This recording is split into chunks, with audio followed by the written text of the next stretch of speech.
Ouais, il est Potox, c'est Ontox, et bienvenue dans cette nouvelle vidéo consacrée à la critique de l'épisode 22 de The Detective Club. Et j'ai plutôt apprécié cet épisode, il s'est passé pas mal de choses, il y a eu pas mal également de questionnements ou de re-questionnements sur certains candidats. On va dire que ça a un petit peu, pas remis les compteurs à zéro, mais voilà, ça a, on va dire que les cartes sont un petit peu redistribuées grâce justement à Nicolo. Merci d'être là, parce qu'en réalité il n'y a que lui qui a eu l'audace d'ouvrir sa bouche, et ça m'a beaucoup plu. C'était sur le fait que Julien, bah forcément voilà, il était à fond sur Beverly, il faisait un gros forcing, quitte limite à parler pour les autres, parce qu'il disait que voilà, tout le monde le dit, tout le monde le pense, etc.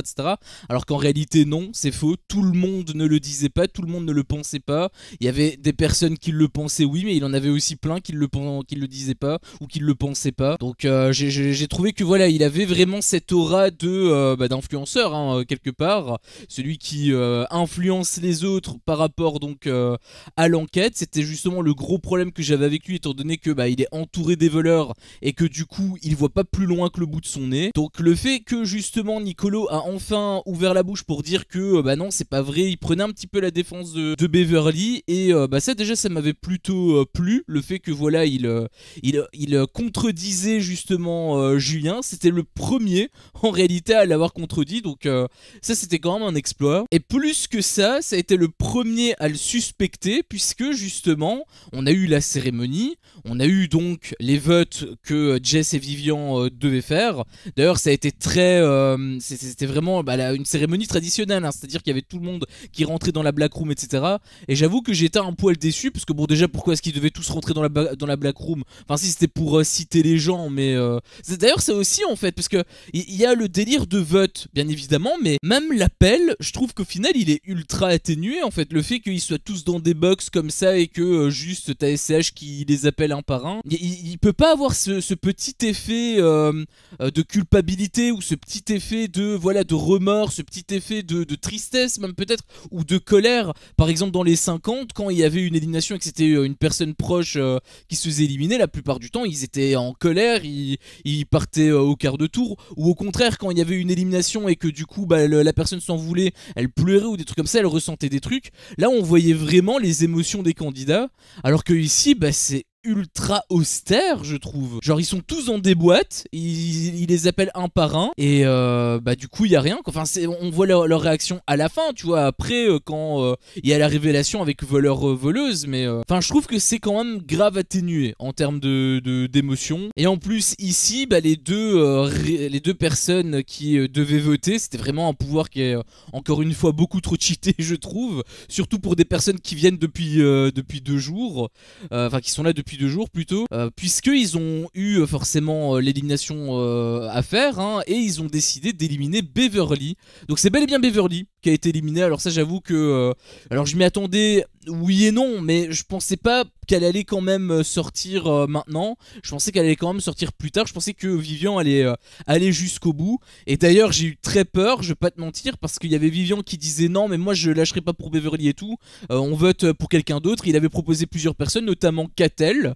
Alors ça par contre quand j'ai vu ça je me suis dit mais attends, mais c'est complètement con, pourquoi Catel? Ok d'accord, il y avait le truc avec Marine, mais on a vu quand même beaucoup plus de séquences de Vivian qui voulait plutôt dégager Hugo que dégager Catel. En fait ils sont un petit peu partis dans tous les sens, et la prépondérance des séquences fait que en fait c'était plutôt Hugo qui était censé être dans son viseur. Sauf que ça a pas du tout été le premier nom qui est sorti. Il a même osé sortir le nom de Nicolo. Bon ça c'était des excuses juste pour pouvoir protéger Beverly, mais je veux dire vraiment il balançait tous les noms juste pour pouvoir sauver Beverly. Et c'est là où j'ai pas trop compris, parce que finalement il a accepté. En fait apparemment c'était soit de Jessie soit de Vivian qui devait être éliminé si jamais ils se mettaient pas d'accord. C'est pour ça que je trouve que c'est complètement con qu'ils aient eu le même traitement que les autres. Là ils auraient pu quand même avoir une discussion un petit peu comme il y a eu dans The Power, où quand ils étaient dans la semaine des binômes et qu'ils devaient se mettre d'accord sur la cible, ils pouvaient discuter, ils avaient 5 minutes, etc. Moi je m'attendais à un truc comme ça, pour être honnête avec toi, je m'attendais à un truc truc ainsi. Finalement non, ça s'est fait en huis clos, ils discutaient, en plus même par rapport aux discussions, tu te rends compte que la discussion s'est fait par rapport à du texte. Juste par rapport à des SMS. Encore une fois, si tu mets des SMS, bah, c'est un peu robotisé, il n'y a absolument aucune émotion et bah du coup tu peux pas en ressentir toi-même en fait. Tu peux pas ressentir de culpabilité, tu peux pas ressentir de tristesse.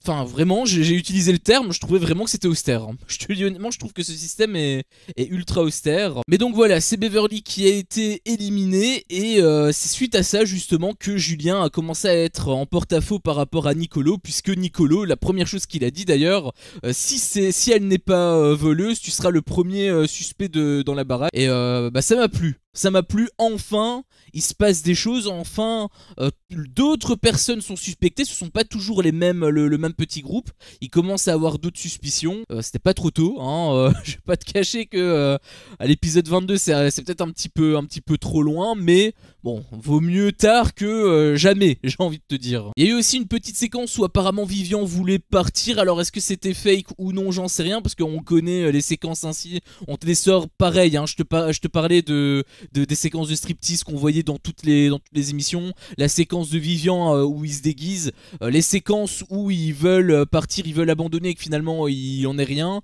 on les a aussi dans toutes les émissions. Donc est-ce que c'était fake, est-ce que ça ne l'était pas? N'hésitez pas à me dire ce que vous en pensez. J'aurais tendance à dire que bah, c'est fake par rapport au fait qu'on l'a dans toutes les émissions, mais étant donné que dans cette situation, c'est quand même Beverly, c'est quand même la meilleure amie de Vivian, etc. Et que je ressentais vraiment de la culpabilité de son côté à ce moment-là, je me dis, bon, peut-être que c'est réel, peut-être qu'il a quand même une part de réel là-dedans, donc j'ai envie de le croire, voilà, j'ai envie de le croire. C'est un peu bizarre encore une fois par rapport à toutes les séquences, enfin par rapport à toutes les émissions pardon qu'on a eu, on a toujours eu des séquences ainsi, donc j'aurais quand même un petit doute, mais vu la situation que Vivian, voilà, il était pas bien par rapport à Beverly, ça peut quand même être réel. Et d'ailleurs c'est aussi pour ça que je disais que c'est vraiment dommage que ça s'est fait en huis clos, etc. Parce que vu l'émotion qu'il a injectée dans les séquences après, imagine si ça avait été pendant, on aurait vraiment été à fond dans leur truc, on les aurait écoutés, on aurait écouté leurs arguments, etc. On aurait ressenti chaque émotion, la peine de Vivian, enfin plutôt la culpabilité à ce moment-là, la peine est arrivée plus tard, j'imagine. Mais du coup voilà, c'était quand même assez dommage. Et on avait eu aussi Enzo, qui pour le coup j'avais trouvé qu'il avait excellemment bien joué, parce qu'en gros il avait pointé du doigt Adixia qui globalement était un caméléon, et c'est vrai que depuis le début, enfin on l'a pas trop vu non plus, donc on pourrait pas non plus trop dire, mais étant donné que elle avait soufflé le chaud et le froid, puisque là elle disait que voilà c'était sûr que c'était pas Beverly, etc., et même au début de l'épisode quand t'as Nicolo qui disait non c'est pas vrai, tout le monde ne le dit pas, etc., quand il avait contredit Julien, t'avais Adixia qui avait un petit peu pris son dos et qui avait dit oui non on n'est pas sûr non plus, etc., sauf que c'est vrai qu'en fait elle avait dit un peu l'inverse.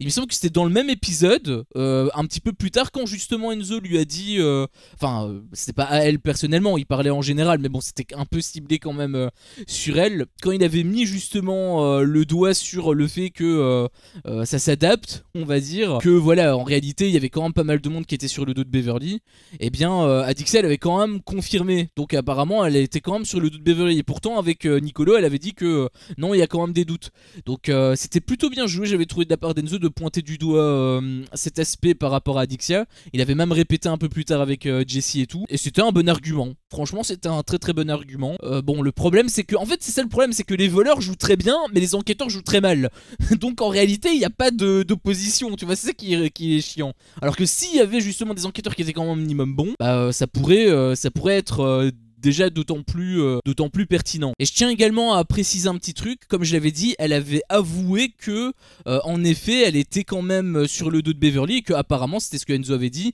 et ça n'a pas forcément été réfuté par les autres, donc j'imagine que c'était le cas, puisque il y avait beaucoup de monde qui était sur le dos de Beverly. C'est aussi un peu le reproche que j'aimerais faire avec cette émission, parce qu'en réalité moi je pensais pas que Beverly elle était à ce point suspectée, je pensais qu'elle était suspectée par certaines personnes, tu vois, mais vraiment une poignée, et le truc c'est qu'on n'a pas vu ce que tout le monde pensait d'elle, ce qui fait que bah moi de mon point de vue je pensais simplement que c'était un peu du bullshit comme Banijé font souvent hein, quand ils te disent, quand ils te prennent une petite poignée de personnes et qui te font des trucs, il y a des chances par moment, de fortes chances même, que ce soit pas forcément toujours vrai, que ce soit même fake. Là en l'occurrence c'était pas forcément le cas, c'était plus on va dire une omission de leur part. Je sais pas si c'était volontaire ou si c'était le fait que simplement ils ont oublié ou simplement ils n'y ont pas pensé, mais le truc c'est que le montage a quand même une importance. Quand tu vois Vivian ou pendant, je sais pas moi, 15 sur 15 séquences, si tu le vois 14 fois pointer du doigt le fait qu'il a envie d'éliminer Hugo, et une seule fois une séquence où il dit qu'il veut éliminer Catel et que finalement il s'avère que c'est réellement Catel qui est en danger, bah tu vois bien qu'il y a un problème quelque part. Là le montage il t'a donné trop d'importance sur un nom alors qu'en réalité c'est un autre nom. Alors tu pourrais me dire oui c'est pour l'effet de surprise etc, mais dans ce cas là fais un 50-50 alors, fais pas un 14-1 tu vois. Là c'est un petit peu pareil, s'il y avait autant de monde qui était sur son dos, bah dans ce cas là ça aurait été bien de montrer. C'est aussi un peu le deuxième reproche qui en découle hein, par rapport à cette émission, c'est que bah, tout le monde n'est pas au même niveau. Je veux dire le temps d'écran forcément il y en a certains qui prennent un peu plus de place, mais à ce point, genre là depuis que Valentin s'est barré, Enzo Sanders on n'en entend plus parler. Alors peut-être que c'est parce qu'il est pas forcément pertinent, peut-être qu'il ne pointe pas du doigt Enzo et Giuseppa, mais les autres ils pointent du doigt aussi d'autres personnes. Julien il a toujours tapé à côté, pourtant on a fait que le voir, donc ça aurait été bien de rééquilibrer également un petit peu le temps d'écran pour tout le monde, parce que si vraiment il y a tout le monde qui est à ce point derrière Beverly, j'aurais déjà un petit peu plus compris le contexte en fait par rapport aux enquêtes etc. J'aurais pas forcément été content pas plus que ça hein, bien sûr, mais au moins j'aurais un petit peu mieux compris. J'ai vraiment l'impression que le montage malheureusement ne montre pas tout, et ils peuvent pas tout montrer bien sûr, mais ils peuvent quand même montrer les choses essentielles avec dynamisme hein, c'est tout à fait possible. Bien évidemment si t'as envie de montrer des Vivian qui fait des striptease et qui parle 15 fois à Marine pour dire que Hugo va dégager alors qu'en réalité c'est juste Catel ou Nicolo qu'il avait envie de voir partir, forcément t'as pas trop de place à côté en fait. Et on s'est laissé donc pour le fameux cliffhanger de l'épisode sur le jeu d'immunité hein, où tu connais ça va être la même chose, c'est la même chanson, le cinéma, tout ça, tu connais le truc, donc on verra hein, bien évidemment qu'est-ce que ça va être. C'est quand même mon jeu préféré hein, je tiens à le préciser, le jeu d'immunité c'est vraiment le jeu que j'affectionne le plus, donc j'espère que je vais pas être déçu. Et surtout qui va gagner, ça c'est un petit peu la grande question. C'est aussi un peu le problème qu'il y a aussi avec le montage, c'est que je trouve que c'est pas forcément super bien monté, vu que dans les traîtres par exemple on te montre les personnes qui sont potentiellement en danger, et ensuite avec les jeux il y a des enjeux hein, tu te dis ah oui si en fait elle gagne pas elle est dans la merde etc. Bon c'était un petit peu le cas avec Beverly pour les jeux d'immunité etc. l'innocence, mais ici le truc c'est que étant donné qu'on n'a pas le retour de Giuseppa et de Enzo, on sait pas ce qu'ils comptent mettre. Ils comptent mettre qui en fait, ou en tout cas qui ils ont dans le viseur, même de très loin tu vois, juste pour avoir un nom et se dire ok s'ils gagnent pas ils risquent d'être en danger.